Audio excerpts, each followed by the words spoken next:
Olá, queridos, graça e paz. Nós continuamos agora nosso estudo sobre escatologia bíblica, o estudo finais das coisas do Apocalipse, e é muito importante que nós tenhamos essa compreensão à luz da Bíblia. Hoje nós vamos falar um pouquinho da figueira, vamos falar sobre arrebatamento, sobre alguns princípios que são importantes serem bem estabelecidos para nós. Terminamos falando sobre as 70 semanas e agora precisamos seguir, né? E uma das coisas que é relevante para esse momento é o seguinte: sabermos que existe uma diferença entre Israel e a igreja com relação às promessas. Então existem promessas de Deus que são específicas para a igreja e promessas que são específicas para Israel, ok? E aí nós vamos ler aqui um texto em Isaías 5, 7 e Ageu 2, 19, que fala sobre a videira. Na verdade, existem 3 árvores que a Bíblia relata que estão ligados diretamente com Israel: a videira, a oliveira e a figueira. Ok? Então, a videira, acabei de citar os versículos.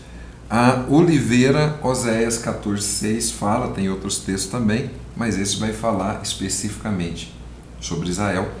E a figueira, Joel 2, 22, é o texto que nós estamos até com a Bíblia aberta aqui. E a parábola da figueira, que representa a nação de Israel, é o motivo pelo qual os acontecimentos históricos ligados à nação de Israel se tornam relevantes para nós na escatologia. Alguns chegam a dizer que Israel então é o relógio de Deus. 1948, como nós dissemos antes, Israel se torna uma nação, né?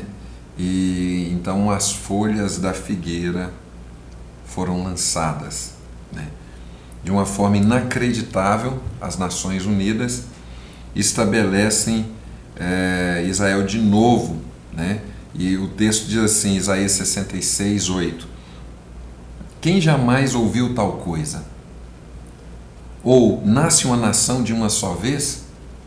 Pois Siló, ou Sião, antes que viessem as dores, deu à luz os seus filhos. Então, a partir de 1948, 14 de maio de 1948, isso é muito relevante para nós. No dia seguinte, Egito, Síria, Líbano, Iraque já atacaram um novo país. E tinham mais de 700 mil árabes contra aquele novo país recém-formado. Não tinha nem exército, nem nada.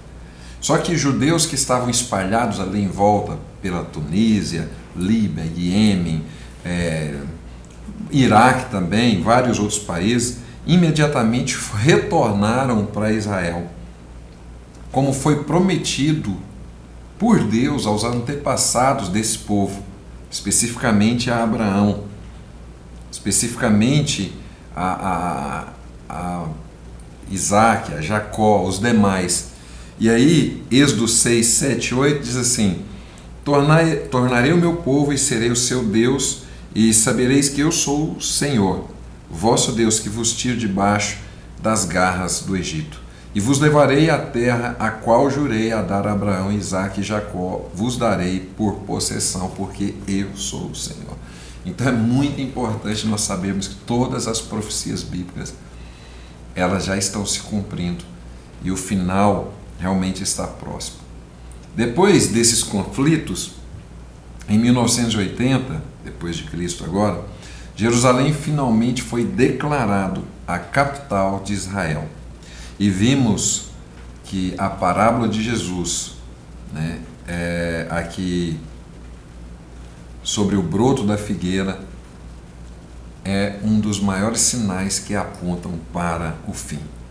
Então Jesus se assegurou que não passaria uma geração sem completar a segunda vinda Isaías 27:6 fala isso. Igualmente, quando virdes todas essas coisas, a ponto de que os ramos se tornem tenros e brotem as suas folhas, sabei que ele está próximo às portas. Em verdade vos digo que não passará essa geração antes que essas coisas aconteçam. Outro texto também é Mateus 24, 33 e 34. Deixa anotado aí na sua Bíblia, porque isso vai te ajudar bastante nessa compreensão. Mas, será que ele está falando aqui que as pessoas que estavam ouvindo naquele dia iriam viver centenas de anos ou até ele voltar? Acreditamos que não. Então, Salmo 90, verso 10, fala que, em média, 70 a 80 anos que a pessoa, no seu vigor, né, 70 anos, 80 anos no seu vigor. Então, aproximadamente, é isso que dura uma geração. E aí, nós percebemos que, em Mateus 24, 34, fala que quando os brotos estiverem tenros, então o rei viria. Então, Jesus, ele está às portas. Pensando nesse raciocínio, por causa desses sinais, acreditamos que o rapto da igreja ainda vai acontecer mais rápido, porque aqui fala da segunda vinda, fala do momento em que Cristo volta, lá no Monte das Oliveiras, lá em Jerusalém. Então, alguns ficam em dúvida com relação a isso, mas a nossa alma, ela tem que estar preparada para ver a face do Senhor. O nosso espírito tem que estar pronto para esse momento. Amém? E aí, então eu creio que aqui você entende claramente sobre esse momento específico da igreja e como isso é relevante. Então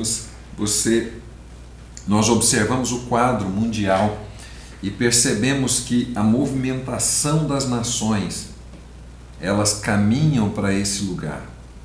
Elas caminham para a volta de Cristo, né? As dores, o início das dores de parto já começou. Acreditamos que o Covid é uma dessas contrações.